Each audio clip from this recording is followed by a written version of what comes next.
Sahana Vavatu, Sahano Bhunaktu, Sahaviryan Karavavahai, Tejasvinavadhitamastu ma vidvishavahai.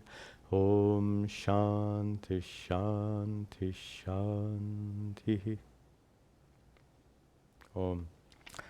Welcome back to our Saturday morning Bhagavad Gita class. Let me check, this is looking fine. We will pick up the thread in chapter 2, but we'll begin as we do each class with some recitation. We'll begin today in verse 7, where we have the longer meter. And again, please glance at the meaning while I chant, and then repeat after me. Verse 7. Karpanyadoshopahatasvabhavaha, Karpanyadoshopahatasvabhavaha, Prachamit tvam dharma sammudhachetaha, Prachamit tvam dharma sammudhachetaha, Yat shreyasyan nishchitam bruhi tanme, Yat shreyasyan nishchitam bruhi tanme, Shishyasteham shadhimam tvam prapannam, Shishyasteham shadhimam tvam prapannam, Nahi prapashyami mamapanudyat, Nahi prapashyami mamapanudyat, Yat chokamuchoshanam indriyanam, Yat chokamuchoshanam indriyanam, Avapya bhumavasapatnam riddham, Avapya bhumavasapatnam riddham, Rajyam suranam api chadipatyam, Rajyam suranam api chadipatyam. Sanjayo vacha, Sanjayo vacha, Evam huktva hrishikesham, Evam huktva hrishikesham, Gudakesha parantapa, Gudakesha parantapa, na yotsya hiti govindam, na yotsya hiti govindam, uktva tushnim babhuvaha, uktva tushnim babhuvaha, tamuvacha hrishikeshaha, Tamuvacha hrishikeshaha, prahasanniva bharata, prahasanniva bharata, senayor hubayor madhye, senayor hubayor madhye, vishidantamidam vachaha, Vishidantamidam vachaha, Shri Bhagavanu vacha, Shri Bhagavanu vacha, Ashochyananvashochastvam, Ashochyananvashochastvam, Prajnavadam shabhashase, Prajnavadam shabhashase. Gathasunagatasunscha, Gathasunagatasunscha, Nanushochanti panditaha, Nanushochanti panditaha, Natvevaham jatu nasam, Natvevaham najasam. Sorry, I'm distracting myself very nicely. Natvevaham jatu nasam, Natvevaham jatu nasam, Natvam neme janadhipaha, Natvam neme janadhipaha, Nachaiva nabhavishyamaha, Nachaiva nabhavishyamaha, Sarve vayamatah param, sarve vayamatah param dehinosmin yatha dehe dehinosmin yatha dehe kaumaram yauvanam jara kaumaram yauvanam jara tatha dehantara praptir tatha dehantara praptir dhirastatra na muhyati dhirastatra na muhyati matra sparshastu kaunteya matra sparshastu kaunteya shitoshna sukha dukkadaha shitoshna sukha dukkadaha agamapayino nityas agamapayino nityas tanstatikshasva bharata tanstatikshasva bharata yam hi navyatayantyete yam hi navyatayantyete purusham purusharshabha purusham purusharshabha samaduhka sukham dhiram samaduhka sukham dhiram somratatvaya kalpate somratatvaya kalpate. Very good. Let us pick up the thread.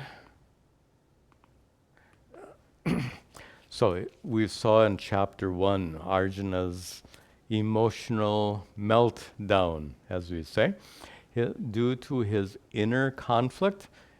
Intellectually, he knew that it was a dharma yuddha, not to fight would have worse consequences than fighting it, but emotionally he couldn't bear the thought of fighting against and killing his own family members. So this inner conflict led him to be virtually incapacitated by this, I called it emotional meltdown, panic attack he had right there on the battlefield. And then we saw at the beginning of chapter 2, Sri Krishna's initial response. So if Arjuna's problem was an emotional problem, Sri Krishna should give him an emotional solution, which he did with that so-called tough love. He used these very strong words of encouragement. Loosely speaking, he told Arjuna, don't be a wimp. Get up and fight. And as we saw, that brief emotional pep talk, as it were, from Sri Krishna, it didn't work. And that leads us to the present moment. Sometimes, I said before that for an emotional problem, you require an emotional solution, but sometimes it doesn't work. Sometimes an emotional solution isn't enough. To make that very clear, look at this. If you lose a loved one and you're very sad or even crying, and someone dear to you gives you a hug, it's nice to be hugged, a nice show of concern and care. Does that hug make your sadness go away? Not at all. Suppose 2 people hug you, 3 people hug you, 10 or 20 people hug you. You get the point. No number of hugs will make your deep sadness and grief and feeling of loss go away. The point is that for such emotional problems, there's no emotional solution. The solution that's required, and we talked about this at the very end of the prior class, the solution is a radical change of perspective in which you can be okay in spite of the loss, in spite of the sadness. And that's what we're going to be discussing here in the coming verses. My guru, Puja Swami Tadatmananda, was famous for a particular statement in this context. recalling the fact that for Arjuna's emotional solution, there's no, for Arjuna's emotional problem, there's no solution. Puja Swamiji famously said, in psychology, there's no solution. In Vedanta, there's no problem. And what he meant by that is that in psychology, you can undergo therapy. In fact, some people, especially in the United States, some people will have weekly appointments with the therapist that go on for months and months and years. Will those persons ever completely resolve their emotional problems? Emotional problems are endless. One is followed by another, is followed by another. Besides, there's no perfection possible for the mind. Just as your body will never become perfect no matter how many hours you spend in the gym, in the same way your mind will never become perfect. As human beings, we're innately flawed bodies and minds, and so there's no such thing as a state of emotional perfection that's reached through lots of therapy. So for that reason, Puja Swamiji said, in psychology, there's no solution, but in Vedanta, there's no problem. And the reason there's no problem is it's Vedanta that brings about that shift of perspective in which you can be perfectly content and okay in the presence of your emotional problems. That's Vedanta's solution. So with that introduction, we saw at the end of the last class, we saw Sri Krishna's first spiritual teaching to Arjuna, where he said, Ashocyan anvashochaha tvam. Tvam, you, and we saw this already, tvam, you Arjuna, anvashochaha, you are grieving for ashocyan, those who don't deserve grief. They don't deserve grief because, well, actually I didn't speak on that. They don't deserve grief because whatever is going to unfold on a battlefield is a matter of everyone's karma. So because of Bhishma's karma, he's on that battlefield on the opposing side, and he will be killed by Arjuna. Drona, Kripacharya, all of the sons of Dhritarashtra are all on the opposing side due to their individual karmas and because of their karmic burden or karmic load, so to speak. They will suffer death on the battlefield. So, and Sri Krishna is going to say a little bit later in chapter 2 that the birth and death are inevitable, and death on this battlefield is inevitable. For that reason, he says, Tvam, you Arjuna, are grieving for those who don't deserve grief. On the other hand, Bhashya say, you're speaking prajnavadam, you're speaking very wisely. When Arjuna expressed his concern for the loss of the family traditions. Gatasun agatasunscha na anushochanti panditaha. But panditaha, here we're not talking about learned scholars. Here panditaha mean those who are truly wise, those who are enlightened. Panditaha, the enlightened ones, na anushochanti, do not grieve. Gatasun, for those who are dead, and agatasun, for those who are yet to die. And that brings us to our next verse.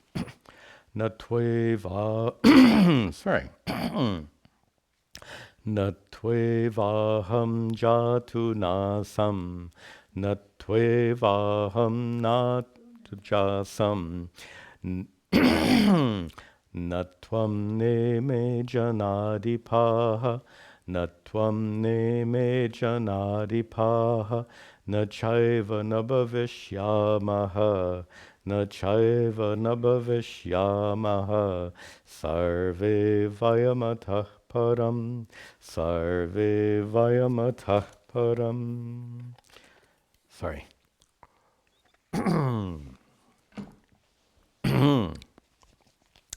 Now, Sri Krishna continues his spiritual instruction to Arjuna. He says, all the words are run together here nicely. Na tu eva aham jatu na asam. And very nicely, using a double negative. Did you ever have a grammar teacher tell you not to use double negatives? Well, in Sanskrit texts, they're used frequently. We have to be ready for that.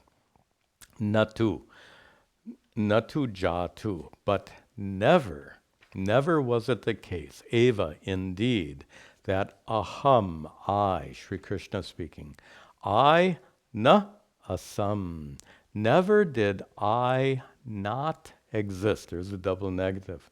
Never was it that I did not exist. Taking out the double negative, I always existed. I was never non-existent. Na tvam. The same is true for you, Arjuna. Never was there a time when you did not exist, Arjuna. Na ime janadipaha, breaking the words apart, na ime these. Jana adhipa, these kings among men. So never was it the case that ime janadipaha, these great kings and soldiers on the battlefield, never was it the case that they did not exist. So I've always, Sri Krishna, just to paraphrase, Sri Krishna says, I have always existed. You too, Arjuna, have always existed. And all these gathered on a battlefield have always existed. Na cha eva, break the words apart, cha and, na eva na bhavishyamaha, another double negative, never will they not exist in the future. Never will we cease to exist in the future. We being Sri Krishna, Arjuna, and everyone gathered on the battlefield, sarve, all of us, vayam sarve, all of us, na cha na bhavishyamaha, all of us will never cease to exist in the future, ataha param, in the last line, from this point forward, in the ataha param, from this time onward. So we will always exist. So here, Sri Krishna is immediately turning Arjuna's attention to that which is eternal in us all. And before I explain what I mean by that which is eternal, please note that what Krishna is not doing. So often when people are in a really bad situation, our response is not very good, or to use a common American expression, our response is totally lame, useless. When you tell someone, oh, don't worry, everything will be okay. Hindi mein, you say all the time, koi baat nahi, sab theek ho jayega. Everything will be okay. Well, on the battlefield, everything will not be okay. Everyone is going to die. The point I'm making here is all too often our response in a time of crisis are these empty words of reassurance. Everything will be okay. Those empty words of assurance are not helpful. You know this very well. Just to point that out, that Sri Krishna does not offer empty words of assurance. He immediately goes to these profound spiritual teachings about that which is eternal. Now, so often we use the expression eternal soul. Eternal soul. And let me share with you, this is one thing I learned, one important thing I learned from Puja Swamiji, was to use words very carefully and meaningfully. And for that reason, Puja Swamiji himself never ever used the word eternal soul. He never used the word soul. And the reason he didn't is the word soul is subject to so much misinterpretation. The word soul can have a different meaning for you and me and for someone else. And the word soul, pardon a bad pun, soul can be the bottom of your foot. In America, there's such a thing as soul food, etc. So the point I'm making is the word soul is a very fuzzy and imprecise word. When I was a child, just to make this more clear, when I was a child growing up in a Christian school, taught by Roman Catholic nuns, were teaching us religion. And those nuns taught me that when I die, my eternal soul will go either to heaven or hell. Now, that was the language they used. When I die, my eternal soul will go to heaven or hell. And even as a child, I had this question. Well, my eternal hell will go to heaven or hell, but what will happen to me? When I die, what is that I who dies? So the point is that this term eternal soul was used very loosely to me as a child. And here as grown adults, we need to use more precise language. And one reason for that is in Sanskrit, the word soul could have one of two different Sanskrit meanings. Let me show you. There's some important terminology we need to have. I'll show you on the board. So it's helpful to distinguish three aspects of a human existence. There are other ways to analyze it, and what I'm sharing with you right now is quite simplified because we're right at the beginning of the text. We don't want to get into lots of detail right now. So let's just identify three primary aspects of a human's existence. One, very obviously, is your physical body. And let me give the Sanskrit term, since we'll be using that term frequently, called Sthula Sharira. Sharira means body. Sthula means physical, gross, tangible. So physical body, Sthula Sharira, is one of three aspects of the human existence that we're going to talk about. Of course, your physical body is filled with life force, life energy, and there are many ways that your body is alive. Your heart is beating, your lungs are breathing, your senses are working, you can walk and talk. So all of these faculties are present in your body. Along with the physical body, there's something else, in addition to a physical body, that makes your body alive. And we call that, in Vedanta, sukshma, English first. We call that subtle body, or sukshma sharira. The subtle body, or the sukshma sharira, subtle body, is that which enlivens the body. The simplest definition of sukshma sharira is when a person dies, what is the difference? Something was present in the body before death, something is absent from the physical body after death. And that's what we call sukshma sharira. So that which enlivens the physical body is made of physical stuff. The subtle body is not made of physical stuff. Subtle body includes your mind.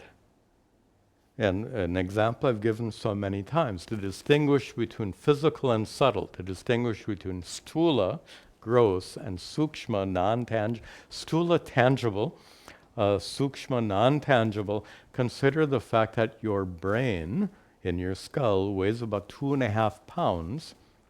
How much do all your thoughts and emotions weigh, and all your memories? And when you have more memories, does your brain weigh more? You get the point, and that is that all of these mental activities, in fact, they're not physical things. They are sukshma, non-physical. In fact, that's a good definition, non-tangible, non-physical. So that which enlivens your physical body is the subtle body, the sukshma sharira. And then the third aspect, there is such a thing as a karana sharira. I want to leave that apart for right now. It won't be helpful at a later date. We'll come back and talk about that. But right now, what we want to talk about is the third important central aspect of your existence. Fundamentally, excuse me, you are a conscious being. So we can have consciousness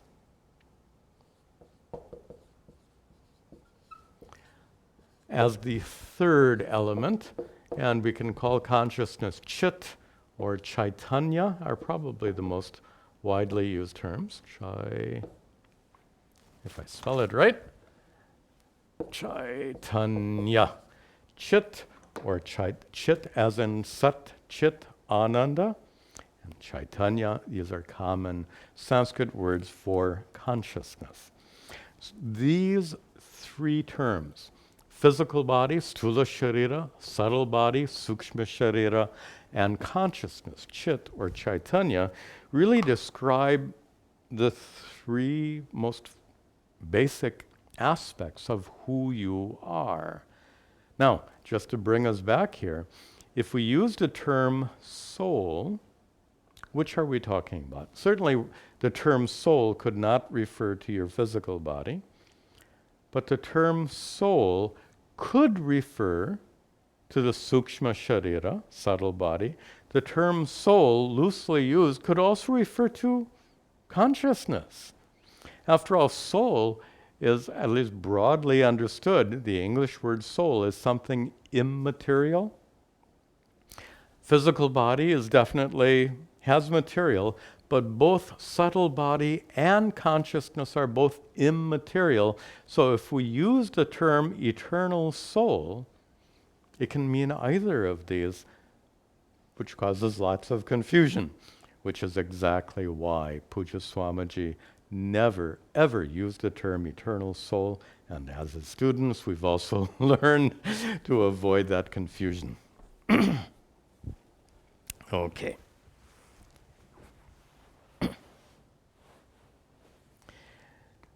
Now, before we move on, it's a little important that these three aspects of your existence be understood a little bit more clearly. We're going to get into some very deep discussion later, but even at this early stage, let me share with you a favorite modern metaphor to describe these three. And all of you at home or at work use a computer, so we're familiar with some of this computer nomenclature. Your computer has hardware, and your computer has software. You know this very well. Computer hardware means the physical box unit, whether it's a laptop or a desktop computer. Your computer has hardware. And inside, if you open up the computer hardware, you'll find all kinds of parts. You'll find a part called a power supply. By the way, the metaphor here is that the computer hardware is like your physical body. The computer hardware in our metaphor represents your stula sharira, your physical body. Inside the computer are so many different parts. And if you look at a book on anatomy, you'll find that inside your physical body are so many parts. All of these parts are physical or tangible. So that's why we call it stula sharira, physical body, like your computer hardware. But as you know, your computer also has software. Inside your computer, one of the many parts is the hard disk drive. It contains all the memory, all the programs, all the data, which means that hard disk drive is a little bit like your physical brain. Inside your computer is that hard disk drive, that's like your physical brain, but the software resides on that physical hard drive, just like memories and thoughts abide in your mind. You have software abiding on that hard disk, and if your hard disk is empty, or if your hard disk is filled with gigabytes and gigabytes of data and programs, does a hard disk become heavier? You get it. Software is not a physical thing. Adding software and data to the hard disk doesn't make it heavier, just as adding thoughts and memories to your mind doesn't make the brain heavier. So we're seeing now the distinction between subtle, between sthula, physical, and sukshma, non-physical. So your physical body in this metaphor is represented by computer hardware. Your subtle body is represented by the computer software. And there's another very important point to make here. Let's spend a few minutes and talk about this, because this is one of the most misunderstood topics in Hinduism in general, not specifically Vedanta. But the question is, at the time of death, what is it that travels? This is a question. And we can't use that word eternal soul because it causes all the confusion. And the way we can explore this is to consider a time, you've done this, where you've gotten a new computer, and when you get a new computer, you have to transfer all the data and software from your old computer onto the new computer. Doesn't that sound a little bit like reincarnation? That's what the metaphor represents. Just as you transfer data and program, software, just as you transfer the software from an old computer to a new computer in the same way, and now we're doing this briefly, but you get the point. In the same way, what travels from one body to the next is your subtle body, sukshma sharira. When the physical body dies, it's the sukshma sharira, subtle body, that travels from one body to the next. Leading us, sorry, go back just for a moment, leading us to the third element.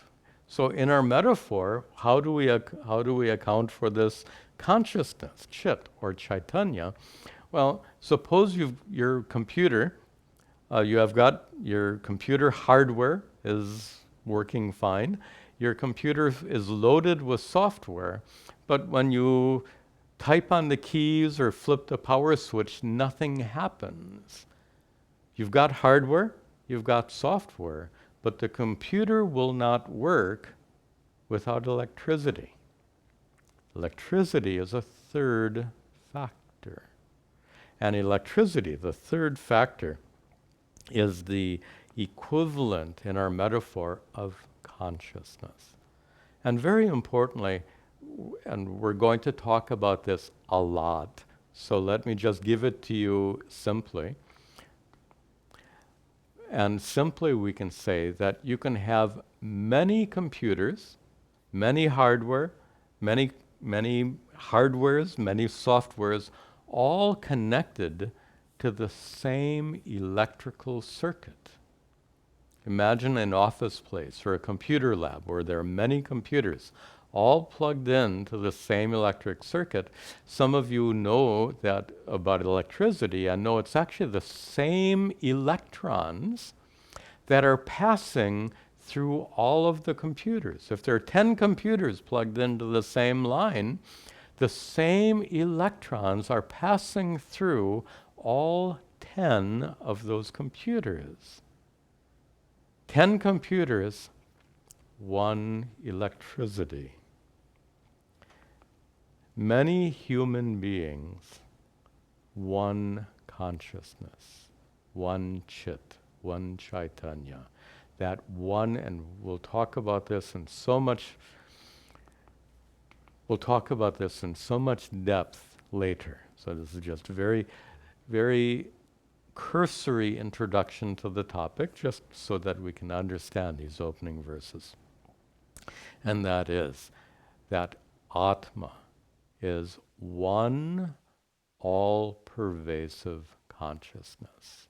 That one all-pervasive consciousness is manifest in you, in me, in every living being, just like one electricity is manifest in each computer, one consciousness is manifest in us all. All of this is just so that we can define our terms, and in particular, to understand this series of verses, we need to distinguish Sukshma Sharira from Chit, consciousness. Both of them could loosely be called eternal soul, but we're not going to use that term to cause confusion. So now that we've defined our terms, now we can look at this verse one more time and say, let me just try out a tricky question on you. This verse where Sri Krishna says, never was there a time when I did not exist, nor for you, Arjuna, nor for all these men on the battlefield, nor will we ever cease to be in the future. This is a trick question.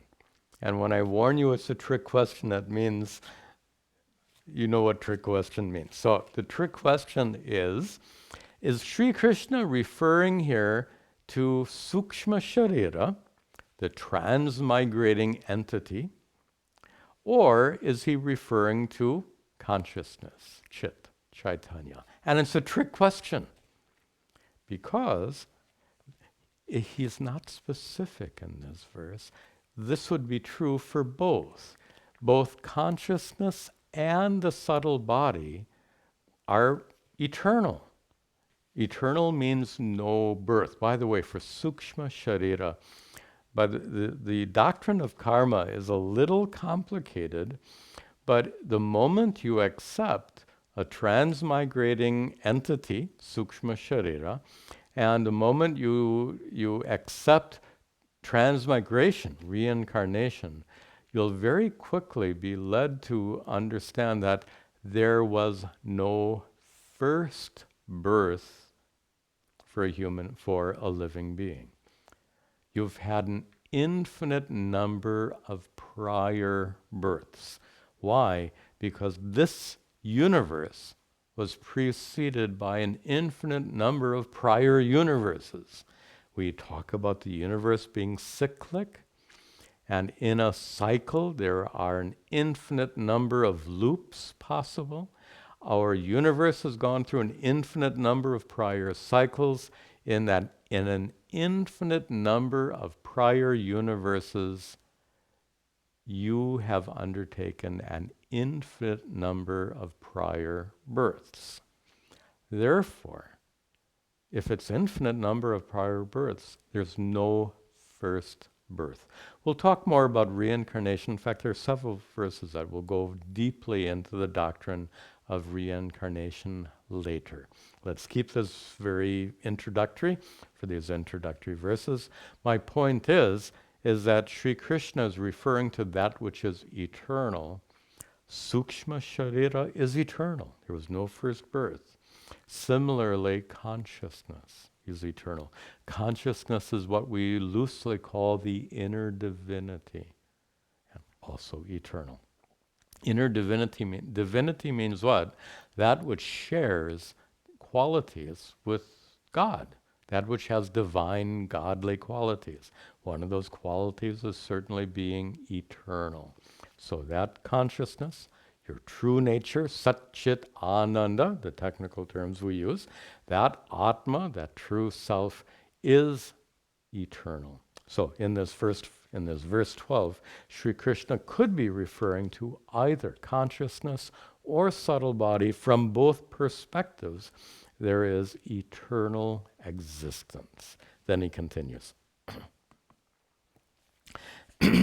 Dehi nosmin yatha dehe, dehi nosmin yatha dehe, kaumaram yauvanam jara, kaumaram yauvanam jara, tatha dehantara praptir, tatha dehantara praptir, dhirastatra na muhyati, dhirastatra na muhyati. Asmin dehe, asmin, in this dehe, in this body, in this physical body. What is in this physical body? Dehinaha. Nice terms. Deha and dehin. Deha is physical body. Dehin is that which is inside the physical body, that which possesses the body. Deha, the etymological meaning, the root meaning of deha, is that which is good to be burnt. Dahana, dahana yogya. That which is fit to be burnt is deha, as all of our bodies will eventually be burnt. But within the physical body is a dehin, or dehi, is a grammatically correct form. And that dehi, the indweller of the body. And the indweller of the body is, and you'll see why, he's referring here to sukshma sharira. So he's not referring to consciousness here, and I'll show you why in a moment. But this dehi, the indweller of the physical body, he refers to the sukshma sharira. So dehinaha, for the indweller, asmin dehe, the one who dwells in his body, there is kaumaram, childhood, being a kumara, being a child. There's also yauvanam, being a yuva, youth. There is childhood, youth, and as we are all learning, there is also jara, old age. So there is childhood, youth, and old age, for whom dehinaha, for the sukshma sharira. Not for consciousness. Consciousness doesn't get young or old. You know that very well. You don't know that. We will discuss this in great detail. These are the first few verses, so forgive me for not spending lots of time on certain points. We'll come to those points in great detail. So, dehinaha, for the sukshma sharira, there is kaumaram, the state of childhood, yauvanam, the state of youth, jara, the state of old age, yatha, in the first line, just as in this body, for the indwelling sukshma sharira, there is a state of childhood, youth, and old age, tata, in the third line, tata, in the same way, deha antara praptihi. So similarly, there is the praptihi, the acquisition of deha antara. Antara means another, a different one, a different body. So just as for the sukshma sharira that dwells in this body, there is childhood, youth, and old age, in the same way, after the death of this physical body, for that sukshma sharira, the transmigrating entity, there will be deha antara, there will be abiding in another body. Sukshma sharira will leave this body and will acquire another body. Well, this doctrine of karma and transmigration is fairly complicated. We'll see it later in chapter 2. I'm not sure where I generally do that, but if you're in a hurry to understand all the details, you can. I have some YouTube videos on the doctrine of karma. If you there's a playlist called Doctrine of Karma. If you watch the videos in that playlist, you'll understand it very clearly. And I'll also be coming back to this topic in more detail. So, the first 3 lines, Sri Krishna says that for the indwelling sukshma sharira, subtle body, like the software inside a computer, just like software in a computer can go from one computer to... Actually, software in a computer also undergoes change over time. You have some programs now, then you have other programs later, you have other programs later.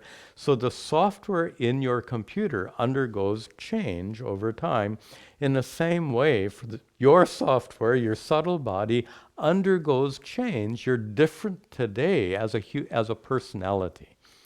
As a personality, you're different today than you were 10 years ago or 20 years ago.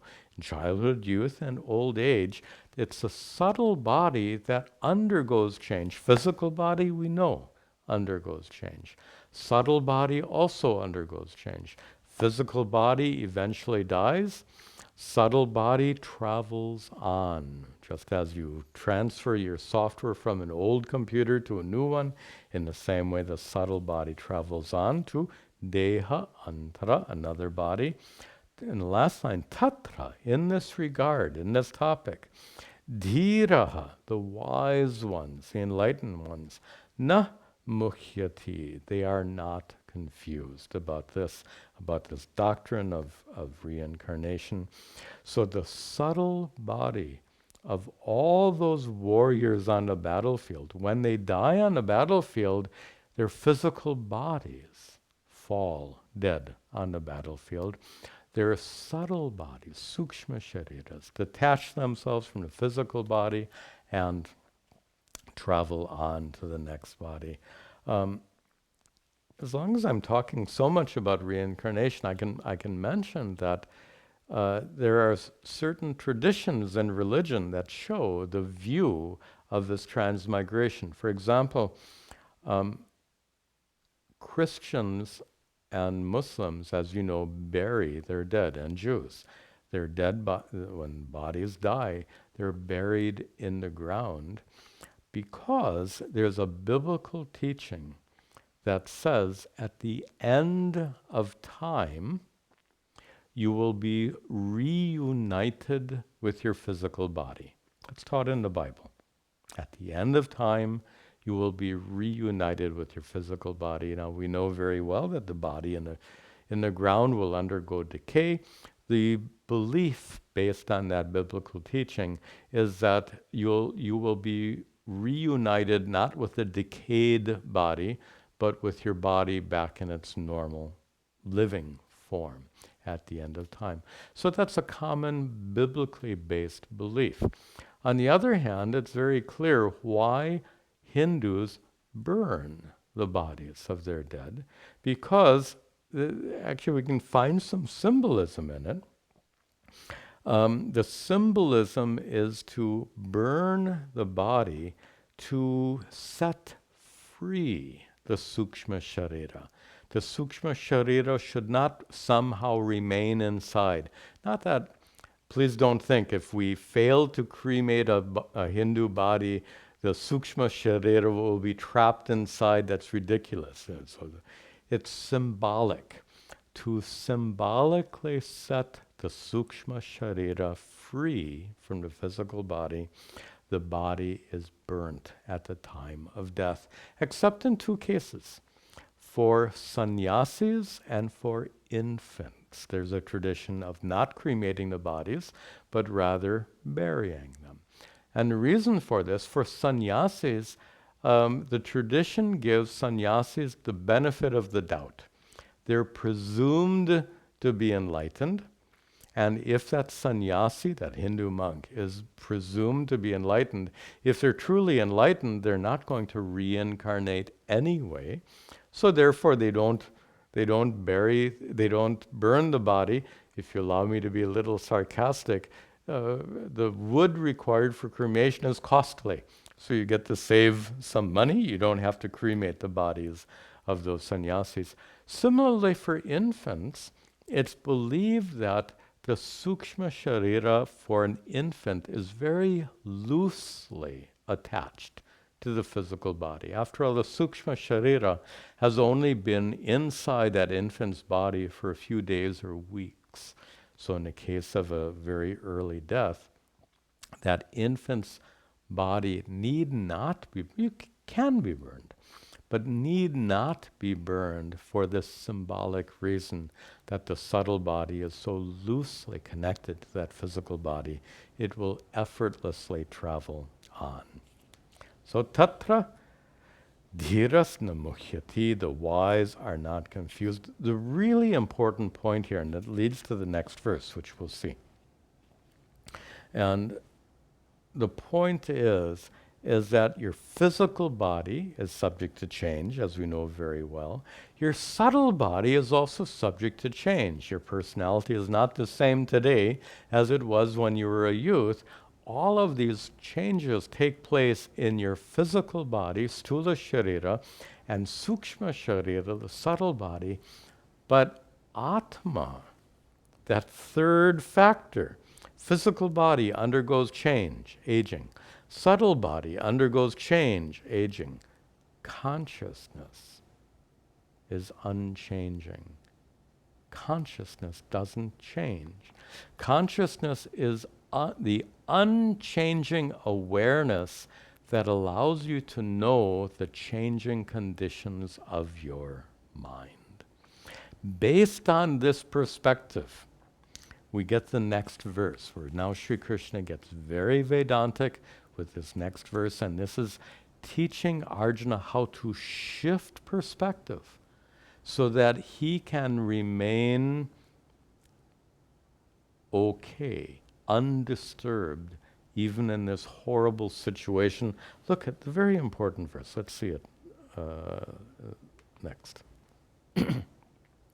Matra Matra sparshastu kaunteya, matra sparshastu kaunteya, shitoshna sukha dukkha daha, shitoshna sukha dukkha daha, agamapayino nityas, agamapayino nityas, tanstatikshasva bharata, Tanstatikshasva bharata.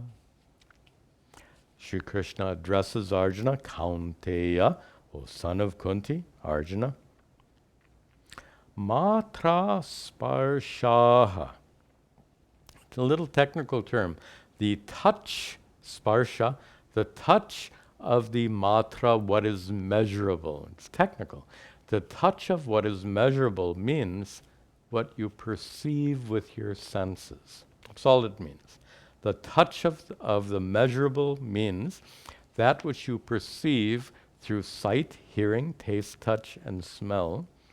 So everything you perceive, and your perceptions, which are in the second line, shita, ushna, sukha, dukkha, daha. Everything you perceive, daha, give. Give what? What your perceptions give rise to. Shita, the feeling of coldness. Ushna, the feeling of being too hot. Sukha, the feeling of pleasure. Dukkha, the feeling of pain. So everything you perceive, all of your perceptions that give rise to feeling cold and heat, give rise to feeling pleasure and pain, all of these feelings in the third line end are anitya. Nityaha, impermanent.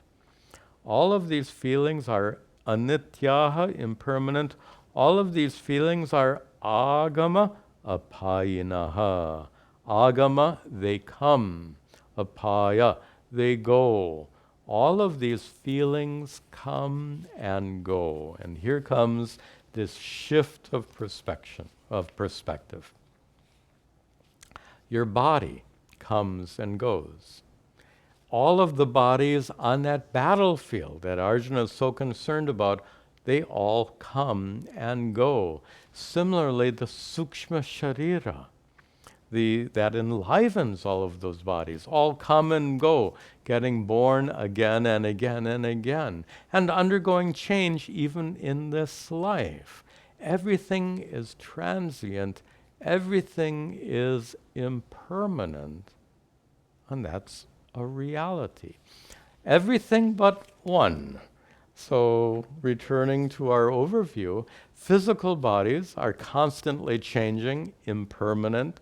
Subtle bodies are constantly changing, impermanent. But consciousness, the essence of who you are, your true nature, Atma, is unchanging and eternal. And here, Sri Krishna is encouraging Arjuna to shift his perspective from being so focused on the transient physical bodies and subtle bodies, everything on the battlefield. Sri Krishna is encouraging Arjuna to shift his perspective and consider the fact that Atma, the true self, is unchanged and unaffected by whatever. Remember, Arjuna is worried about what's about to take place on the battlefield. This dialogue is taking place on the morning of the first of 18 days of bloody battle. You get it, that Arjuna is tremendously concerned about what's going to take place. Well, what's going to take place to the physical bodies on the battlefield, they're going to perish. What's going to happen to the subtle bodies that dwell inside those physical bodies, we know those subtle bodies are going to travel. But what's going to happen to Atma? When your computer crashes, what happens to electricity? If your computer gets damaged, if you drop a laptop computer on the floor, what happens to electricity? Nothing. In the same way, what happens to your true self consciousness at the time of death? Nothing. That true self, the inner divinity, unchanging and utterly unaffected by whatever happens outside in the world and inside the mind. And so based on this, so Sri Krishna encourages Arjuna to shift his perspective, reflect on the unchanging conscious essence of each person. And based on that, Sri Krishna tells Arjuna, Bharata, O descendant of Bharat, O great one, O Arjuna, Tan titikshasva. Titikshasva. You should endure tan, those. Those what? Those perceptions of cold and heat, those perceptions of pain and pleasure. He says you should endure them, and let me retranslate this. Literally, you should endure them, but you get the sense you should change. He's telling Arjuna, shift your perspective so that you know that you're okay in spite of them. In spite of cold or heat, knowing that you are, in essence, that consciousness, Atma, that Atma is unaffected by cold and heat, by pleasure and pain. And the same goes for all of Arjuna's beloved family members and teachers, etc., on the battlefield. In each case, consciousness will not be affected in any way whatsoever. So with this verse, Sri Krishna encourages Arjuna to shift his perspective in such a way that he can effortlessly endure the challenges that lie ahead, so that Arjuna can know that he is fundamentally okay no matter what happens on the battlefield, and the same holds true for all of his beloved family members and teachers on the battlefield. We'll continue in our next class. Om Sarve Bhavantu Sukhinaha Sarve Santu Niramayaha Sarve Bhadrani Pashyantu Ma Kaschid Dukkha Bhag Bhaveta Asato Ma Sadgamaya Tamaso Ma Jyotirgamaya Mrityorma Hamritangamaya. Om Shanti Shanti Shanti. Om Tat Sat.